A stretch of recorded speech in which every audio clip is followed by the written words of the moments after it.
हाँ तो my dear student, आज हम क्लास 12th ज्योग्राफी के 50 वीवीआई ऑब्जेक्टिव लेकर आए हैं बाबू, जो 2027 के एग्जाम में 100% टकराने की गारंटी है। तो बाबू इस वीडियो को आप लोग शुरू से लेकर लास्ट तक जरूर देखिएगा। तो सबसे पहला प्रश्न हमारे पास दिया गया है कि जननांग की किसकी एक उपशाखा है। तो इसका राइट आंसर होगा ऑप्शन नंबर बी, जनसंख्या भूगोल का। उसके बाद 2 नंबर का प्रश्न हमारे पास दिया गया है कि इनमें से कौन आर्थिक भूगोल का उपक्षेत्र नहीं है बाबू। तो इसका राइट आंसर होगा ऑप्शन नंबर डी, सैन्य भूगोल। उसके बाद 3 नंबर का प्रश्न हमारे पास दिया गया है कि किसने नवनिश्चयवाद की संकल्पना प्रस्तुत की है। तो इसका राइट आंसर होगा option number A, Griffith Taylor ने। उसके बाद 4 नंबर का प्रश्न हमारे पास दिया गया है कि निम्नलिखित में से कौन सा एक मानव भूगोल का उपागम नहीं है। तो आप लोग लगाते चलिए, इसका सही आंसर होगा ऑप्शन नंबर बी, मात्रात्मक क्रांति। उसके बाद 5 नंबर का प्रश्न हमारे पास दिया गया है कि मानव भूगोल मानव समाज और धरातल के बीच संबंधों का संश्लेषित अध्ययन की परिभाषा किसने दी है। तो इसका राइट आंसर होगा option number A, Ratzel ने। उसके बाद 6 नंबर का प्रश्न हमारे पास दिया गया है कि संभववाद अवधारणा में किस घटक को महत्वपूर्ण माना गया है। तो इसका राइट आंसर होगा ऑप्शन नंबर बी, मानवीय घटक को। उसके बाद 7 नंबर का प्रश्न हमारे पास दिया गया है कि विश्व में सबसे अधिक जनसंख्या वाला क्षेत्र कौन सा है। तो विश्व में सबसे अधिक जनसंख्या वाला क्षेत्र है भारत। इसका राइट आंसर होगा ऑप्शन नंबर ए। उसके बाद 8 नंबर का प्रश्न हमारे पास दिया गया है कि निम्नलिखित में कौन सा एक विरल जनसंख्या वाला क्षेत्र नहीं है बाबू। तो इसका सही आंसर होगा ऑप्शन नंबर सी, दक्षिणी पूर्व एशिया, दक्षिण पूर्व एशिया। उसके बाद 9 नंबर का प्रश्न हमारे पास दिया गया है कि निम्नलिखित में से कौन सा एक प्रतिकर्ष कारक नहीं है। तो इसका सही आंसर होगा ऑप्शन नंबर सी, शैक्षणिक सुविधाएं। उसके बाद 10 नंबर का प्रश्न हमारे पास दिया गया है कि निम्नलिखित में से कौन एक उपकर्ष कारक है। तो इसका राइट आंसर होगा ऑप्शन नंबर ए, काम के अच्छे अवसर। उसके बाद 11 नंबर का प्रश्न हमारे पास दिया गया है कि विश्व की जनसंख्या 6 अरब किस वर्ष हुई थी। तो इसका राइट आंसर होगा ऑप्शन नंबर डी, 1999 में। उसके बाद 12 नंबर का प्रश्न हमारे पास दिया गया है कि किस द्वीप में जनसंख्या घनत्व सबसे अधिक पाया जाता है। तो इसका राइट आंसर होगा ऑप्शन नंबर ए, जावा में। उसके बाद 13 नंबर का प्रश्न हमारे पास दिया गया है कि निम्नलिखित में से कौन सा एक विकास का सर्वोच्चतम सूचक है। तो इसका राइट आंसर होगा ऑप्शन नंबर डी, गुणों के धनात्मक परिवर्तन। उसके बाद 14 नंबर का प्रश्न हमारे पास दिया गया है कि मानव विकास सूचकांक की अवधारणा का प्रतिपादन किसने किया था। तो इसका राइट आंसर होगा ऑप्शन नंबर ए, डॉक्टर महबूब उल हक ने। उसके बाद 15 नंबर का प्रश्न हमारे पास दिया गया है कि नोबेल पुरस्कार विजेता डॉक्टर अमर्त्य सेन का संबंध किस क्षेत्र से है। तो इसका राइट आंसर होगा ऑप्शन नंबर बी, अर्थशास्त्र से। उसके बाद 16 नंबर का प्रश्न हमारे पास दिया गया है कि निम्नलिखित में कौन सा देश उच्च मानव विकास सूचकांक वाला नहीं है। तो इसका राइट आंसर होगा ऑप्शन नंबर डी, मिस्र। उसके बाद 17 नंबर का प्रश्न हमारे पास दिया गया है कि मानव विकास सूचकांक में भारत के किस राज्य की कोटि उच्चतम है।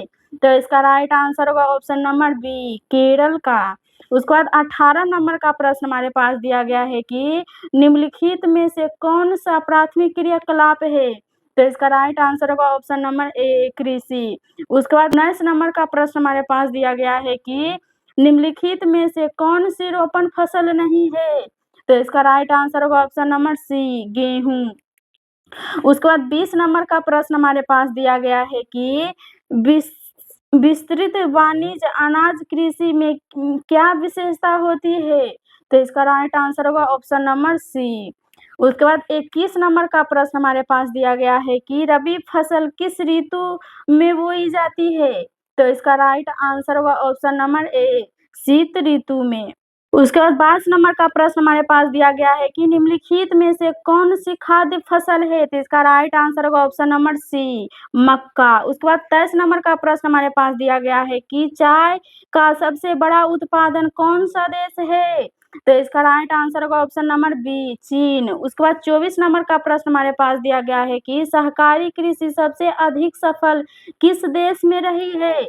तो इसका राइट आंसर होगा ऑप्शन नंबर बी डेनमार्क में। उसके बाद 25 नंबर का प्रश्न हमारे पास दिया गया है बाबू कि निम्नलिखित में से कौन सा एक द्वितीयक क्षेत्र का क्रियाकलाप नहीं है? तो इसका राइट आंसर होगा ऑप्शन नंबर डी मछली पकड़ना। उसके बाद 26 नंबर का प्रश्न हमारे पास दिया गया है कि चॉकलेट में कौन सा पदार्थ प्रयुक्त होता है यानी उपयोग होता है?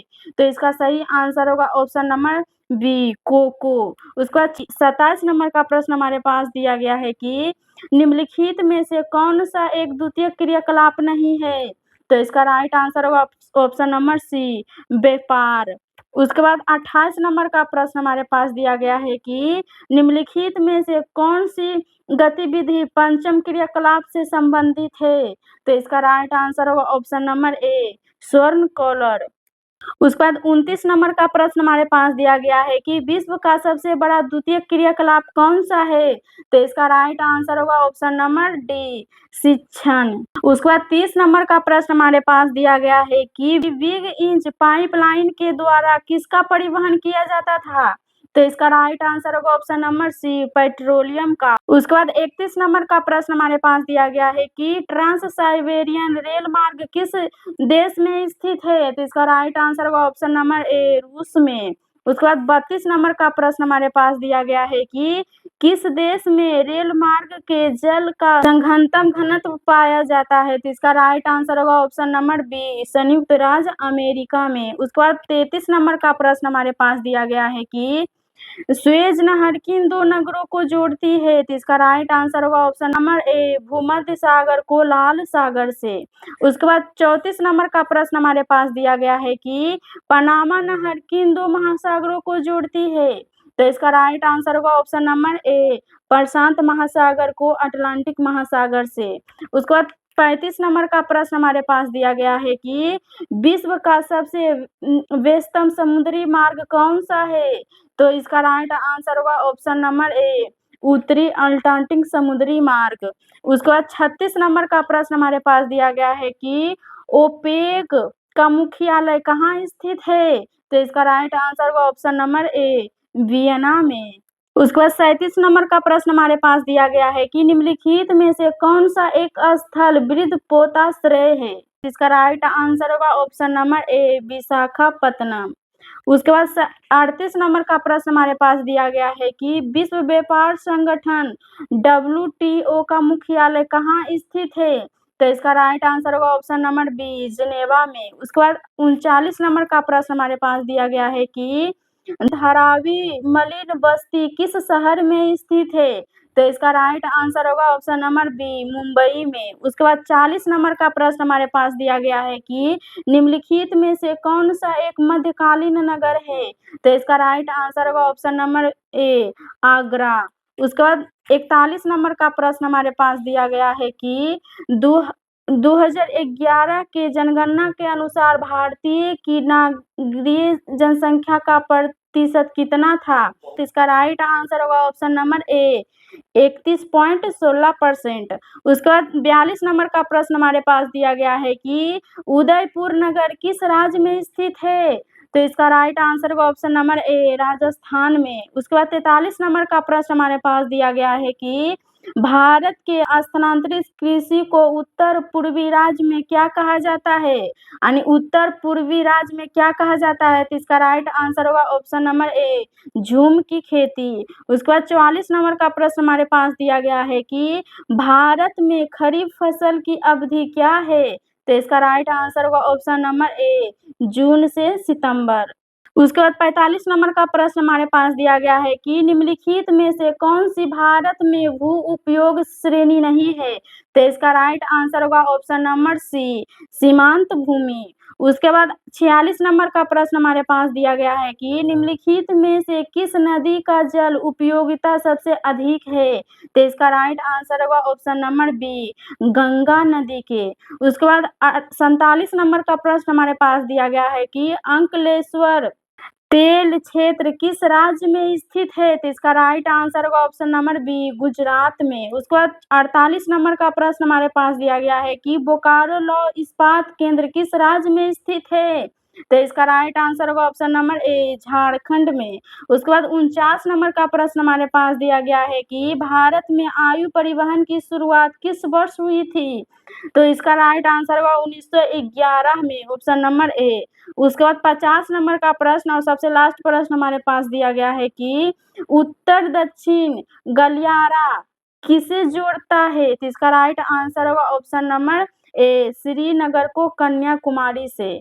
तो चलिए आज के क्लास में हम सभी 50 वीवीआई ऑब्जेक्टिव का सॉल्यूशन करवा दिए हैं। यदि आपको ये वीडियो अच्छा लगे तो बाबू वीडियो को लाइक कर दीजिएगा और दोस्तों के पास शेयर भी ज़रूर करिएगा और कमेंट करके बताइएगा कि आज का क्लास आपको कैसा लगा।